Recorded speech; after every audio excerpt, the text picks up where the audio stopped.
Hello there, guys. Welcome back to the channel. There's a lot of talk about today's ownership frustrations and Rosenier's comments, squad issues, injuries, and finally Chelsea versus Wolves this weekend. Because honestly, right now, this club feels stuck between a long-term project and short-term expectations, and that tension is starting to show on the pitch.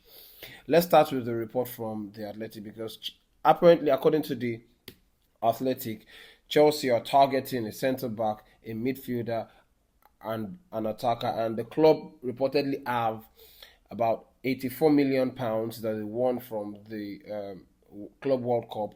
We also have 84 million pounds from progressing in the Champions League and over 300 million in player sales last summer. But here's the frustration from a fan's perspective. Okay, this is where I am very frustrated because as much as we have all this money, or we've made quite a large amount of money from player sales and money coming in from the Club World Cup and Champions League progression, we are still under restraint from is it restraint or constraint? What's even the right word? I don't even know right now. My head is messing up with me.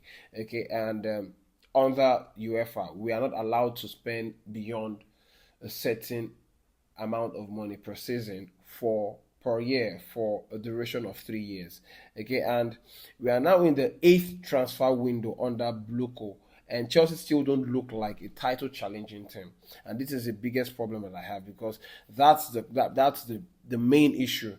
It feels like recruitment is focused more on future resale value than present competitiveness. And I've said this many times that buying players for the future only works if the present team is already strong or the future arrives quickly. We all know that the future can how do we make the future arrive quickly? That's that I don't know how to work that. Okay, what I know is that we can only have good players to sell for the future that will generate massive income for the club or whatever their goal is. Okay, on long term, if we have a present team that is already strong enough to be able to compete. But right now, okay, neither feels true. And when fans hear phrases like assets to sell, financial flexibility, players trading model, it doesn't sound like football ambition for me. Okay, it sounds like accounting strategy. These guys are just here. They don't care about the footballing aspect of the club. They only care about enriching their pocket. Okay, and this is where I'm feeling disconnected. Okay, Chelsea used to compete for every trophy. Now it feels like top four is a minimum business objective. Okay, because when you qualify for the Champions League, you make certain amount of money, thereby meeting the satisfactory goal of the people who are supposed to take Chelsea and look after Chelsea, because this is not looking after Chelsea.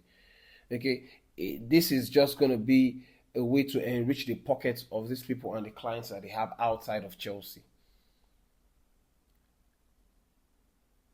And that perception, okay, fair or not, is what is actually brewing and growing.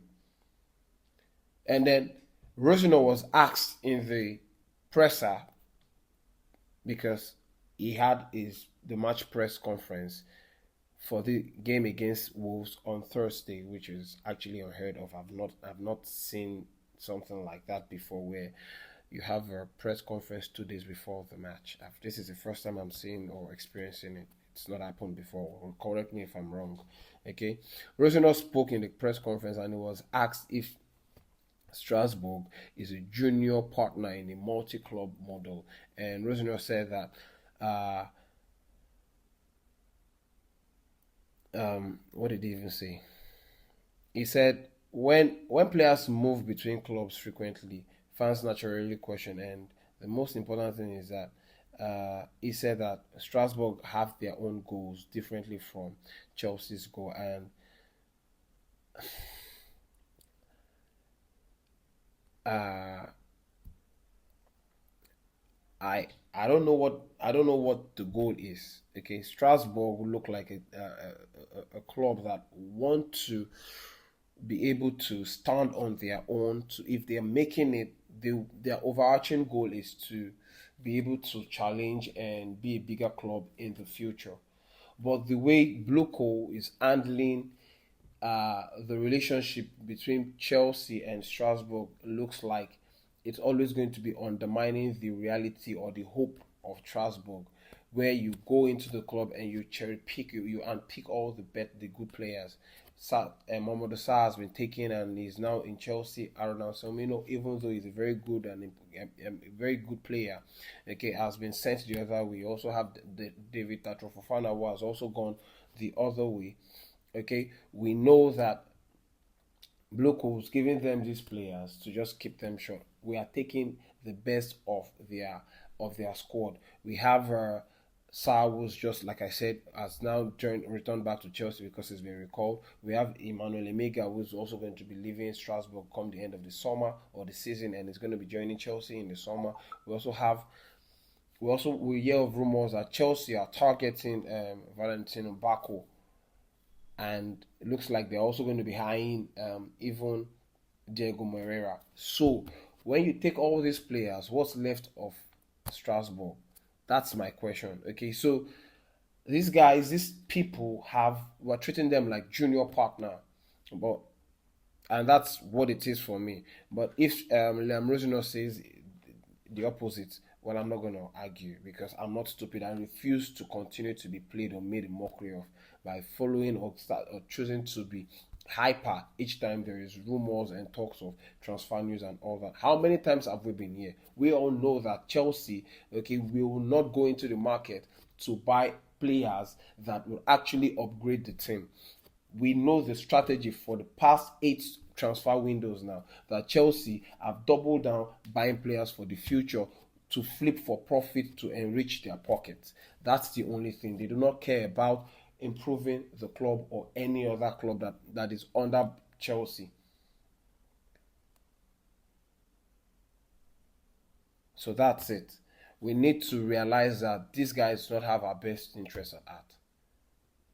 We are tied by, we have our hands tied by UEFA on what to spend for 3 seasons, which means we cannot do so much. We can't spend, otherwise we'll be out of the Champions League. Even if we do qualify for the Champions League, we miss out automatically or we'll be sanctioned. So if we think or believe, or if you as a person still choose to believe that Chelsea are targeting players like Julian Alvarez, what's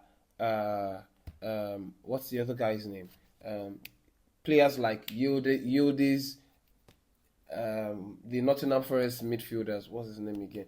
Crystal Palace midfielder, Adam Watson, and the other guy, missed his name now. If you think Chelsea will go and spend that amount of money on a player like that, okay, I think you're missing it. I think now you're choosing to be deliberately delusional because you see it. Windows in, windows out. This is not changing. They keep coming out to say there's going to be upgrade and all that. They're stating that the fact that Chelsea were able to go for players like Jeremy Jacquet, okay, even though they pulled out at the last minute, indicates that they've got money to spend. Of course, we know that they've got money to spend, but then will they spend it? That's the question. We all know that they will not. They don't care about the long term, whatever. They only care about how much comes into their pocket, okay, as a capital gain and whatnot. The profit. Anyway, if you want to continue to believe that, well, good luck to you. Good luck to you. And then Liam Rosenior also praised Trevor Chalobah. He says, and Chalobah has been reliable, committed, and tactically flexible, and most importantly has been one of Chelsea's most consistent player. Okay, and for me, it may not be elite level globally, but right now he's one of the most dependable defenders that we have in the squad. And that's what we have. That's the reality of this Chelsea team. There's also news that broke out that Jimmy Gittins has his hamstring torn. Okay, torn hamstrings leave, and right now we are now even thinner than ever.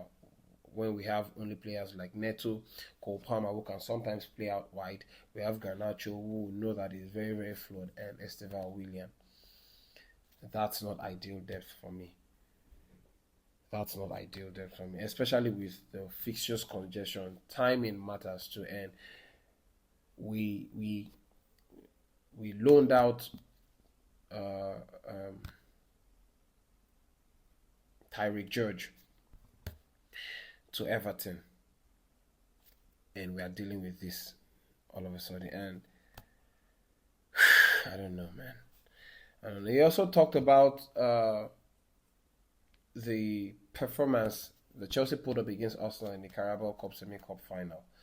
Okay, he said, and he said he described it as a solid performance. I don't know what is solid about that, because he mentioned in the interview that Chelsea threw the kitchen sink at the Arsenal defense and all that. And if the way we play, trying to break down Arsenal team, making sideways passes, no one is taking risk or making shot from outside the box and all that, is what we call solid performance. Only to end up capitulating at the 97th minute is what Liam Rosenior describes to be solid performance. I don't know. I don't know. Now I'm more scared than ever. Okay, and from it just it's confusing.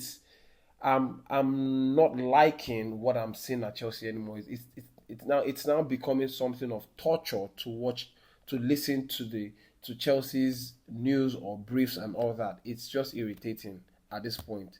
It feels like the club owners, the journalists alike are taking a mick of us, because we didn't look desperate enough to want to score in the game against Arsenal. We were looking so cautious, predictable, and very slow in build up. And when the team finally pushed forward, we all saw how it happened.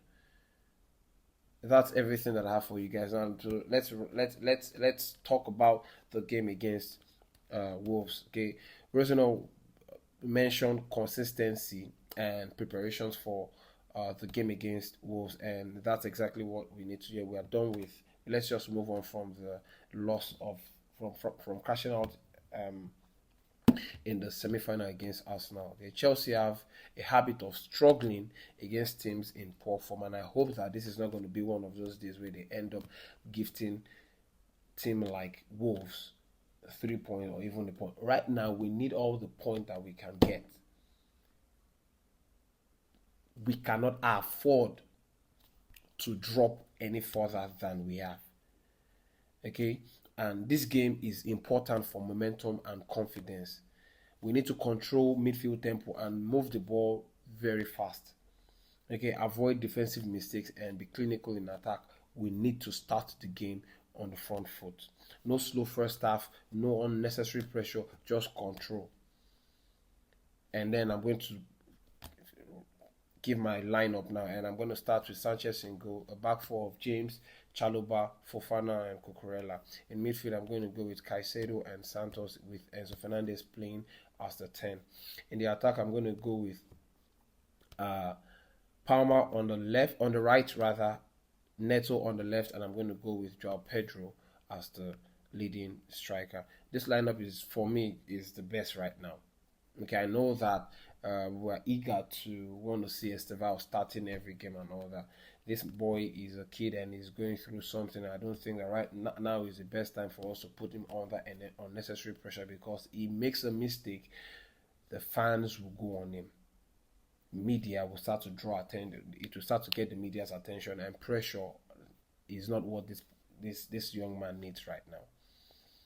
The key strength for me is Caicedo plus Andre Santos provides energy and protection, while Enzo Fernandez higher up will be able to improve the attacking creativity or creation of the attacking third, and Palmer adds control on the right, while Neto will be giving width and pace, with Joao Pedro looking around the box and all that, doing the things that he's doing presently, which is banging in goals. It's a balanced lineup for me, and defensively, it's stable and boasts of a good attacking quality.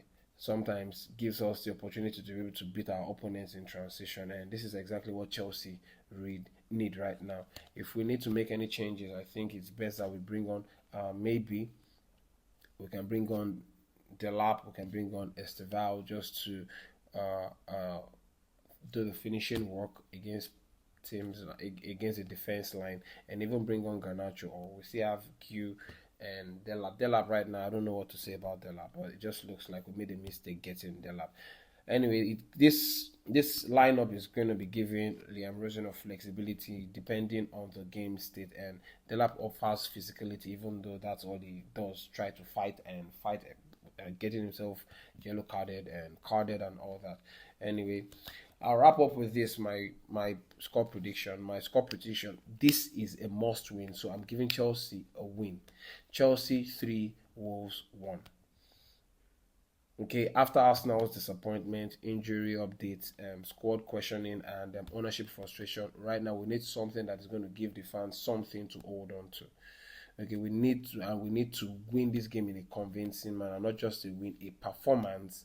Okay, that shows identity, control, confidence, and direction. Because right now, fans want reassurance, and this project is actually moving forward. Let me know what you guys think about everything that I've said in this video, what your thoughts and opinion is, and who would you rather have in the lineup, who would you rather drop, what you think, or what do you think your score prediction is going to be for this game. Don't forget to turn on your notification bell so that you are notified as soon as I put out my match reaction video with regards to this game, and hopefully we'll be here to laugh and talk about how Chelsea won the game. If there's anything else that comes up between now and then, I'll be here to share with you guys. Until then, it's Chelsea first, rivals next. Peace.